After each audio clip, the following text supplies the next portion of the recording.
What do you do when the only thing left of someone you loved is a horse they left behind? The question wasn't one Elias had ever spoken aloud. It lived in the silence of the old stable, in the way the frost cracked under his boots like tiny bones, a sound that seemed to swallow all others. It was in the smell of old hay and older grief, a scent that had seeped into the wooden beams and the very wool of his coat. The wind didn't so much blow through the gaps in the walls as it did sigh, a long, low breath that carried the memory of 1,000 other winters in this place. For Elias, this wasn't just a property he'd inherited from a grandfather he barely knew. It was a vault of someone else's silence, and he was an intruder. His own quiet, a poor imitation. He was a man built for corners and small rooms, for the weight of a toolbox, not all this sprawling, brittle emptiness. His grief was a private, practical thing, the kind you carried by fixing a leaky faucet or organizing a drawer. Tangible problems with tangible solutions. This loss was different. His grandfather's passing had been a distant phone call, a formal letter from a lawyer. The sorrow was a ghost, formless and cold, and it had led him here, to this failing farm at the edge of nowhere, to fulfill an obligation that felt as heavy as the stones in the old pasture wall. He felt broken not by a single shattering event, but by the slow, grinding erosion of not knowing what to do next, of being utterly, completely alone with a legacy of dust and memories that weren't his. And then there was the horse. He'd seen it from the kitchen window on his first morning. A stark, motionless sculpture in the gray light of dawn, standing in the far corner of the paddock where the snow had drifted deepest. It wasn't a beautiful animal, not in any conventional sense. It was immense, a draft horse of some kind, a creature of sheer mass and muscle that seemed to have been hewn from the landscape itself. Its coat was a dull, shaggy gray, matted with old mud and burrs, and its mane and tail were thick, tangled ropes. But it was the stillness that got to Elias. It wasn't the peaceful stillness of contentment, but the absolute, profound stillness of an animal that has decided the world holds nothing more for it. It didn't graze on the sparse, frozen grass. It didn't pace the fence line. It just stood, its head low, its eyes fixed on some point in the middle distance, seeing nothing. It was less a living thing and more a monument to waiting, a monument that had been waiting a very, very long time. For 3 days, Elias avoided the paddock. The animal's silent resignation felt like an accusation, a mirror to a loneliness he wasn't ready to face. But on the 4th day, with a cold so deep it felt like it would crack the sky, he knew he couldn't leave the water trough frozen solid. He approached with the cautious gait of a man walking through a minefield, his boots crunching a nervous rhythm in the snow. The horse didn't move. Its ears, what little he could see of them beneath the thick forelock, didn't so much as twitch in his direction. It was like approaching a mountain. He broke the ice with a hammer, the sharp reports unnaturally loud, in the stillness. He could feel the animal's presence, a solid wall of silent life just a dozen feet away. He could hear the soft, clouded plumes of its breath, see the way the winter light caught the frost on its long, coarse eyelashes. He risked a glance. The horse's eye, dark and deep as a peat pool, was watching him. There was no fear in it, no curiosity, just a bottomless, weary observation. Elias felt seen in a way he hadn't in years, stripped bare not by judgment, but by a simple, ancient acknowledgement of his presence. His own guarded heart, clenched tight against the cold and the loneliness, gave a single, reluctant thud against his ribs. The next morning, he brought an apple, a ridiculous city-born offering. He placed it on the top rail of the fence and stepped back. The horse ignored it. The day after, he held it out on his flat palm, his bare skin burning with the cold, feeling foolish. For 10 long minutes, nothing. The wind pulled at his coat. His fingers went numb. He was about to give up, to retreat to the house and its manageable, inanimate silence, when a shift occurred. It wasn't a step. It was a subtle transfer of weight, a sigh that moved through the massive body. The great head lifted a fraction, and the ears finally swiveled forward. Not towards him, but towards the apple. The horse took a single deliberate step, then another. The ground seemed to tremble. It stopped an arm's length away, its warm, hay-scented breath washing over Elias's frozen hand in a great, white cloud.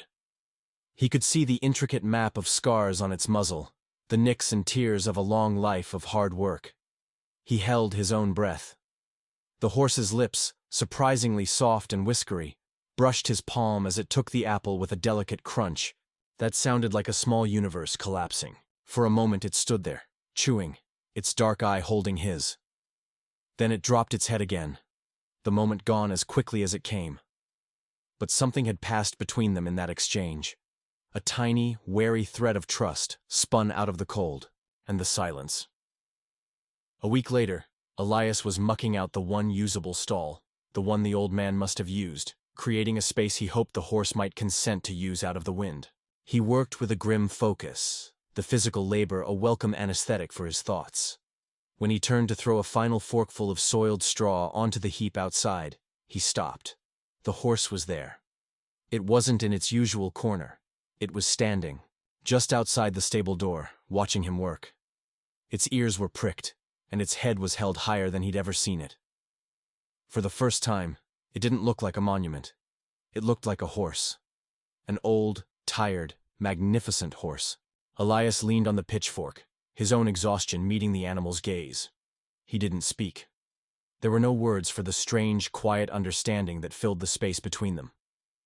He finished his work, and as the early winter dusk began to bleed the color from the world, he turned to walk back to the house. He didn't look back. He didn't need to. He could hear it. The soft, heavy sound of hooves on the frozen earth, keeping pace a few yards behind him. She didn't know why. This giant, forgotten creature who had waited for someone else had decided to follow him.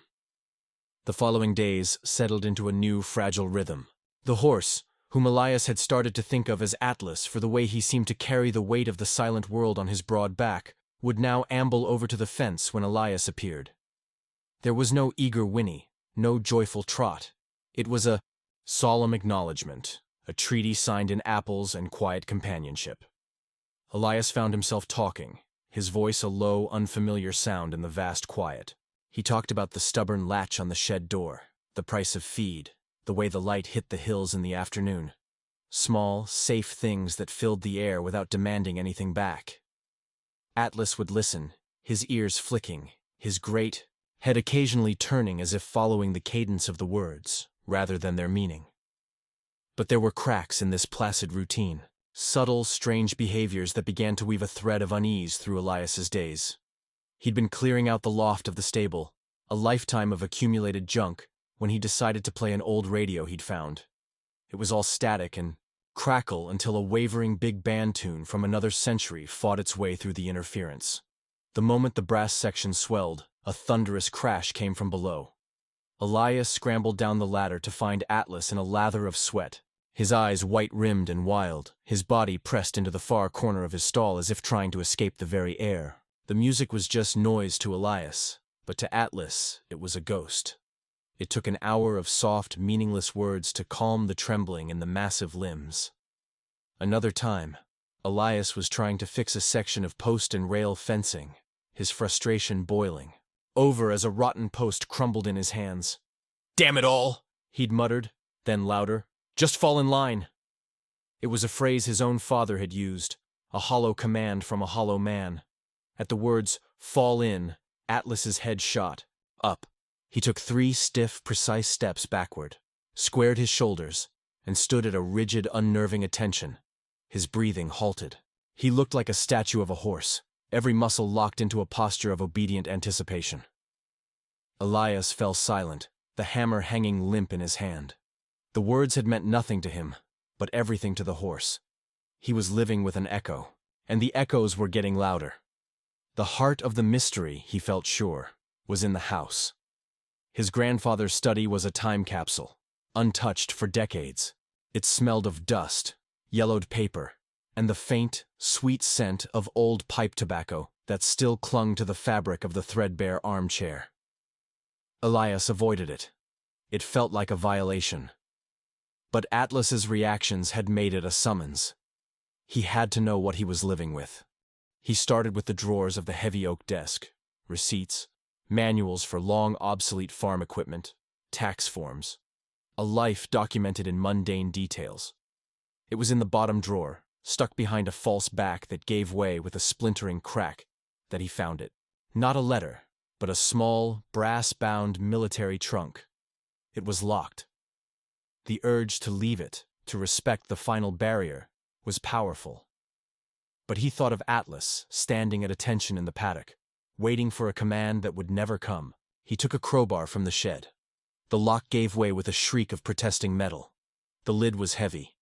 Inside, it wasn't filled with medals or uniforms. It was a shrine to a single thing.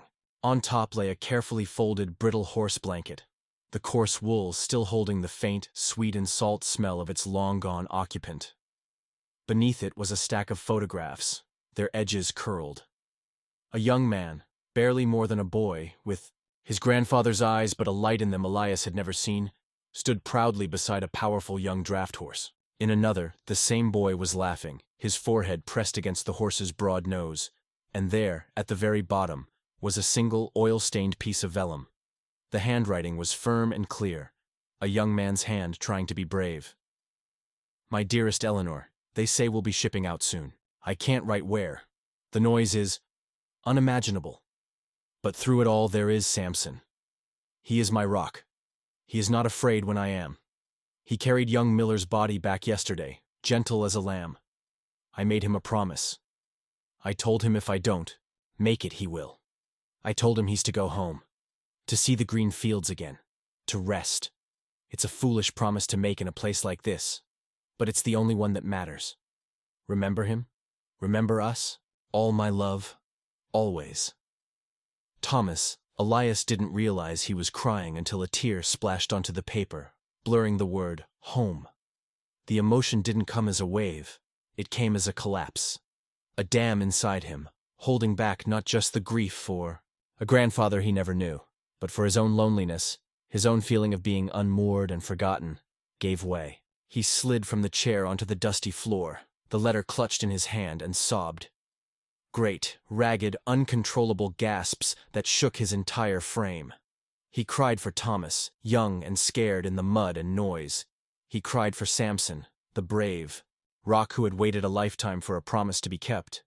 He cried for himself, for all the words never said to his own father, for all the connections never made.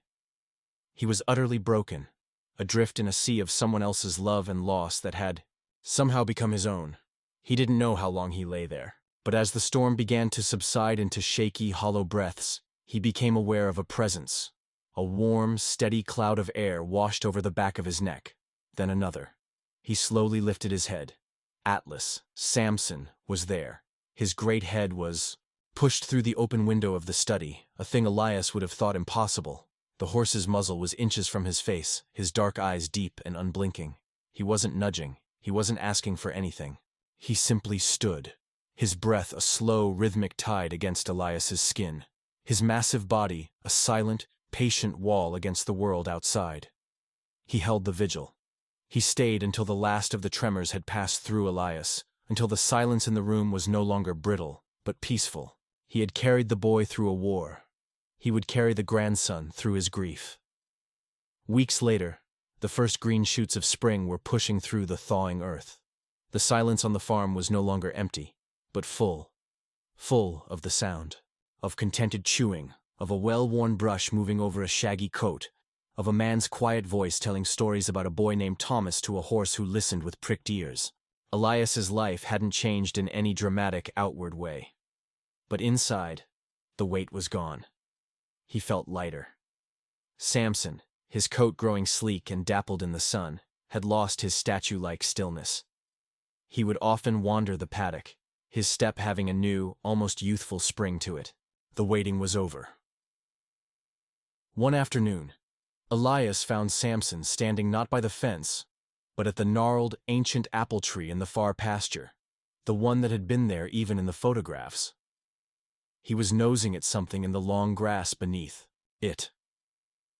As Elias approached, he saw it was a flat, moss-covered stone, nearly swallowed by the earth. Samson nudged it again with his nose, then looked at Elias as if showing him.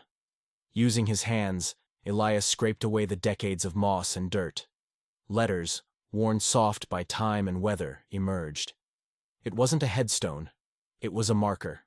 Carved into the rock were two names, Thomas and Samson, and beneath them, a single word: home. Elias sat back on his heels, his hand resting on Samson's powerful leg. He understood now. It wasn't about the waiting. It was about the keeping of a promise. His grandfather had brought his friend home, and in the end, Samson, in his infinite patient wisdom, had done the same for him. He had led Elias not to a past of sorrow, but to a future where he belonged. He had brought him home, too. Sometimes the most sacred promises are kept long after we're gone. Not with words, but with a gentle nudge, a patient breath, and a love that waits as long as it takes. If this story found its way into your heart, then you know some bonds are forever. Subscribe and leave a comment below with the word Samson to honor the brave souls who carry us through our darkest hours. Don't forget to press the bell icon so you can be here for the next story that just might change your heart. Thank you for watching.